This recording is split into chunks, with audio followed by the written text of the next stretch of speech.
ईशल भाभी के ससुराल से आए नया तोहफा आपके लिए। तुम क्यों बढ़ाओगी कदम? असद, अगर आप इस बात को अपनी अना का मसला बनाएंगे तो बात खत्म कैसे होगी?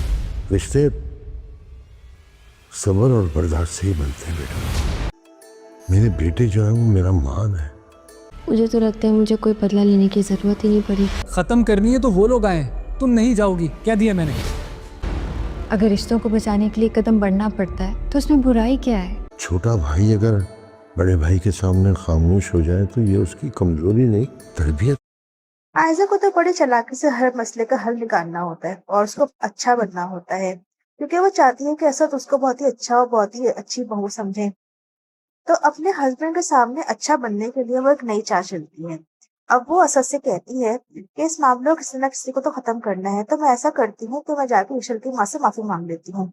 यह बात सुन के असद को बहुत गुस्सा आता है। उसे कहता है तुम क्यों जाओगी माफी मांगने के लिए, सब कुछ किया तो उन्होंने, तो वो आए हमसे माफी मांगने के लिए। और उसे कहता है तुम हरगिज उनके घर माफी मांगने के लिए नहीं जाओगी। ये सब कुछ सुन के आयजा तो वक्त में खुश हो जाती है, क्योंकि उसको ऐसा लगता है कि मैंने असद का दिल जीत लिया है।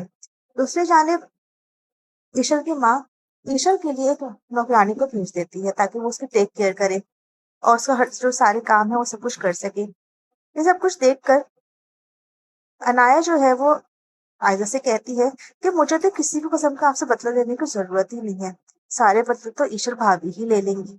और ये देखकर मैं बहुत खुश हूँ।